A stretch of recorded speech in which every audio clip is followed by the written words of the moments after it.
Hola chicos, Historia del arte y de la cultura, el 100, una centena de vídeos ya de nuestro empeño en hacer esta serie.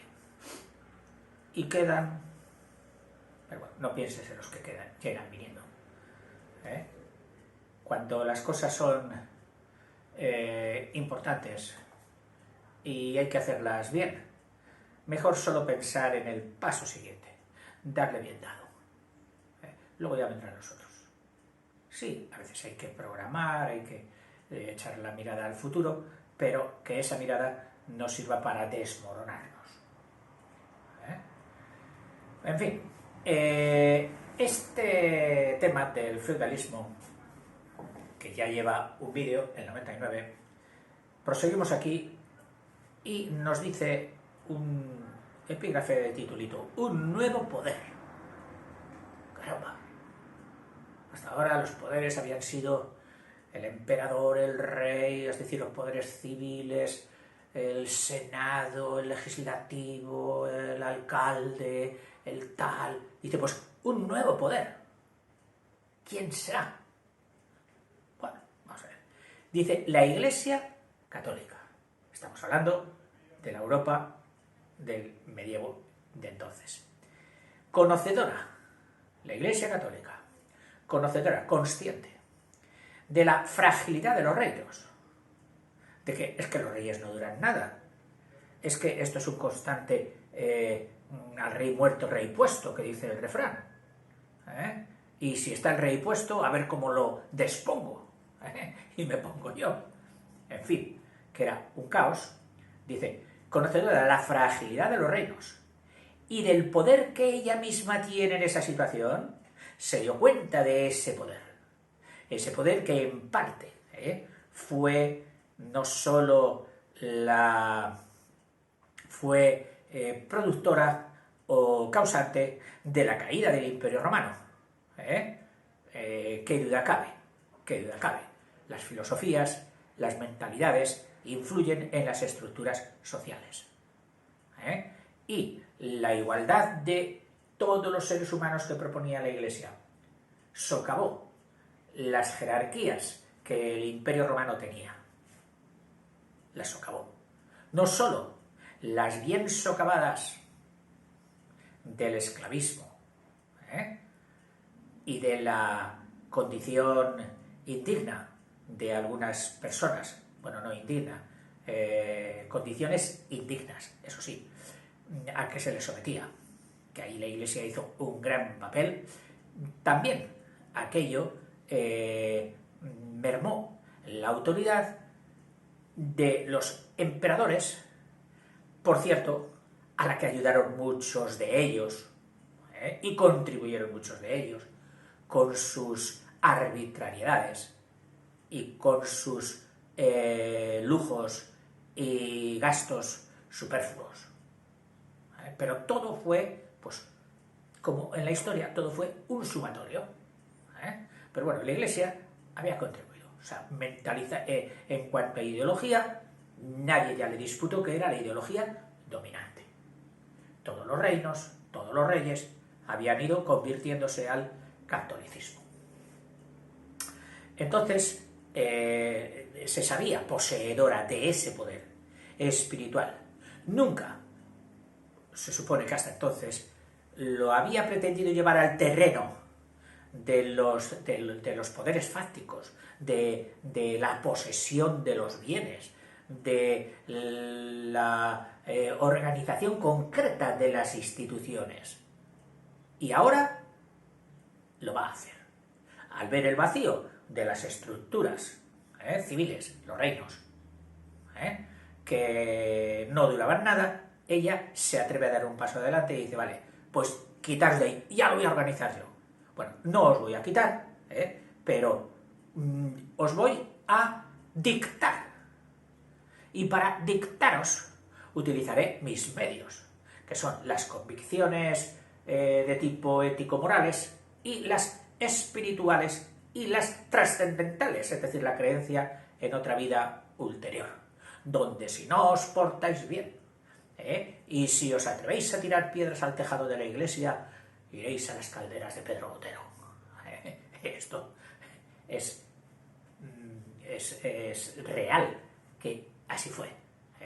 Y si cometéis pecados y somos nosotros los únicos que os podemos perdonar, que sepáis que para redimiros de ese pecado os va a costar algo, además de la contrición, el arrepentimiento, os va a costar algo.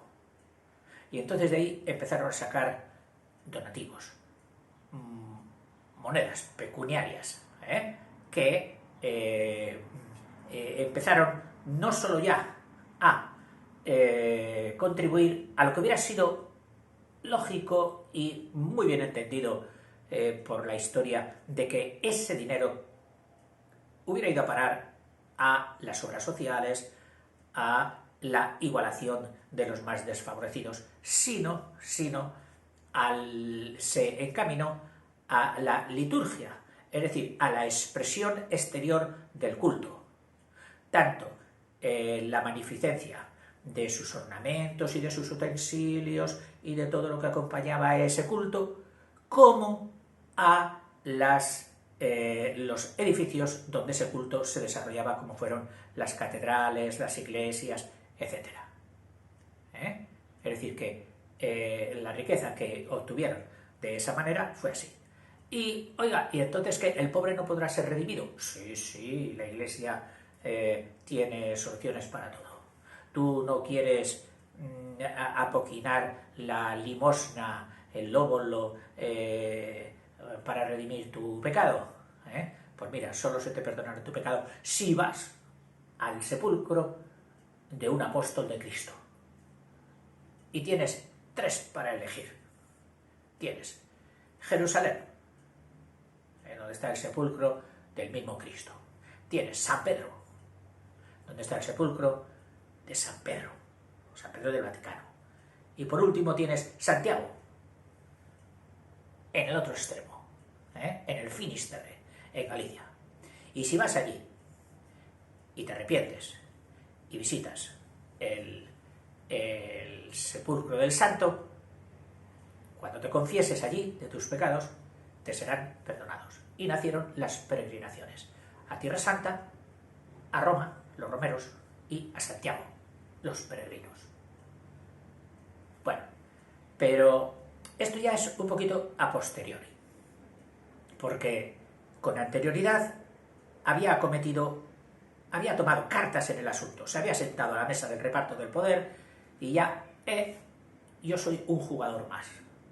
Y si puedo, os ganaré la partida. Con mis razones. Y contad con que mis razones no son mías, son de Dios. Bueno, la Iglesia Católica, conocedora de la fragilidad de los reinos y del poder que ella misma tiene en esta situación, durante los concilios de Charroux y de Puy, creo que ambos en Francia, consagra, es decir, estatuye que los prelados, los obispos y señores como jefes sociales, es decir, ya no solo van a ser los señores, los condes, los duques, los marqueses, todos aquellos que tenían un castillo, los señores. También se añaden ahí los prelados, los obispos, en condiciones. O sea, se iguala la Iglesia Católica, se iguala en poder civil. Ese conde, ese marqués con su ejército, tiene un poder real, un poder fáctico. El prelado, sin ejército, que más adelante también tuvo, bueno, pero solo con su báculo, con su bastón de poder moral, es equiparable en derechos a cualquier señor, los prelados, como jefes sociales. Y no solo eso, por si acaso alguno dice, ¿qué va? A ver, ¿con qué se va a defender un prelado? Él no tiene ejército, él no tiene caballos, él no tiene castillos. Que luego muchas iglesias se hicieron acastilladas para defender también igual que los castillos. O sea que está todo bastante mezcladillo. Pero bueno, por si acaso alguien no se rebotaba, dice, sanciona con graves penas, por supuesto de tipo moral, pecado venial, pecado mortal, etcétera, con graves penas, la desobediencia a estas normas, hasta la máxima, que sería siempre ha sido la excomunión, es decir, la ex fuera de comunión, de conjunto, de comunicación, echarle a uno de la iglesia, separarle de la iglesia, por el bautismo entraste, pero ahora por tu pecado, por tu gran pecado, te separamos, te dejamos fuera de la iglesia, y fuera no hay salvación. Bueno, eso es de estas normas. Los señores, a partir de ese momento, tanto y sobre todo refiriéndose a los civiles, reyes, duques, condes, marqueses, etcétera, etcétera, reciben el poder de Dios, puesto que Dios es el único poderoso, el único omnipotente, y de ahí tiene que dimanar todo poder. Entonces, si alguien ha de tener poder en la tierra, será porque lo ha recibido de Dios. Y estos nobles, estos señores que reciben el poder de Dios, no pueden, si han recibido el poder del mismo Dios, estar luego a la greña peleando unos con otros. No. Tienen la obligación de procurar la paz entre ellos. Es decir, no andar continuamente, yo ahora tengo un poquito más de poder que tú, voy a ver si te cojo estas tierras, o estos vasallos que trabajan para ti ahora, que no los llevo yo, etc. Pacto que deben renovar generación tras generación. Se confirma así un modelo en el que la gente armada, la gente con poder armamentístico, adquiere determinados compromisos sobre la base de juramentos. Juramento era una promesa pública. Y poniéndote testigo al mismo Dios de que tu comportamiento o tu proceder iba a ser el que se expresaba a continuación. Juro por Dios. Y romper un juramento de estos, ir en contra de lo que te habías prometido, automáticamente ya sabías que serías merecedor de las máximas penas en el otro mundo. Y deben proteger, es decir, en base a estos juramentos, y deben proteger el orden creado. El orden creado, el orden estatuido ahí por la Iglesia, que, por supuesto, solo sería el orden como natural o divino natural, que la naturaleza hecha por ese Dios habría querido para los hombres, que las cosas fueran así y no de otra manera. Deben proteger el orden creado estos señores mediante su juramento, deben defender a los prelados, deben defender las iglesias, deben defender al Papa, deben defender también a los necesitados, no nos olvidemos de su valor social también, de todas estas normas, y deben defender también a los eclesiásticos que forman la moral social, que forman el software con el que se ha de dirigir y comportar la sociedad, y a partir de entonces, por lo tanto, se encuentran salvaguardados por los señores. Estaban obligados a defender a la Iglesia por esos juramentos. El Papa, los obispos, consagraban señores, consagraban reyes, mediante la unción con aceite, al estilo bíblico, etc. Y podían eximir a sus vasallos, tanto nobles como siervos, de obediencia a ese rey, si ese rey no cumplía con sus promesas, con sus juramentos. ¿Quién dice ese rey? El Señor, cualquier señor. Si no cumplía las leyes de la Iglesia, la Iglesia tomaba la revancha y decía a sus siervos: ya no debéis obediencia al señor de tal sitio. ¿Por qué? Porque ha faltado a sus compromisos, ha faltado a sus juramentos. Y la Iglesia os exime. Podréis desobedecerle y no incurriréis en pecado. En fin, este sería el nuevo poder que va a influir, fíjate, hasta qué punto en que la sociedad medieval esté impregnada de contenido religioso, iba a decir, como nunca hasta entonces en la historia, no. Porque en las civilizaciones antiguas sabemos que la religión también fue utilizada para dirigir a los pueblos. Hablo de los faraones, hablo de los medas, de los persas,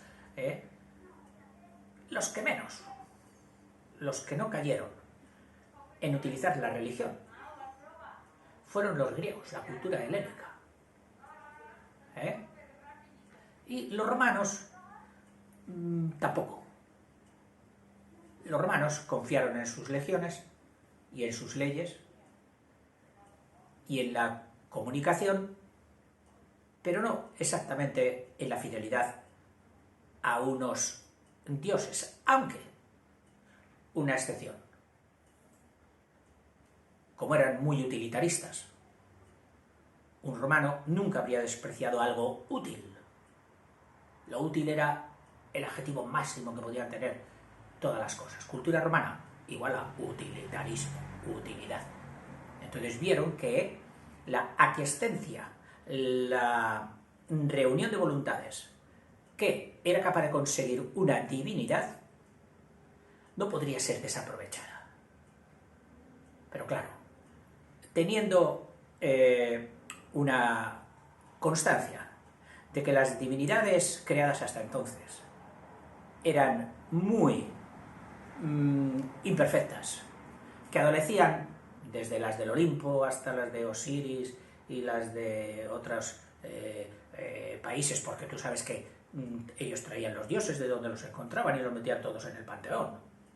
Bueno, pero sabían que les costaba, que era muy imperfecto todo aquello. Dijeron, no, pues vamos a colocar imperfecto por imperfecto, coloquemos a un humano. ¿A quién? Al emperador. Y entonces lo sacralizaron. O sea que en ese aspecto también Roma utilizó la religión o el sentido religioso para lograr esa aquiescencia, que fue la principal piedra de choque con las teorías cristianas que vinieron a continuación, de que ningún hombre podría compararse a Dios. Y por ahí se caía toda la estructura romana, que por eso también pues, fueron perseguidos. En fin, cerramos aquí este vídeo para que descanses un poquito y continuaremos. Muy interesante todo esto. Hasta ahora.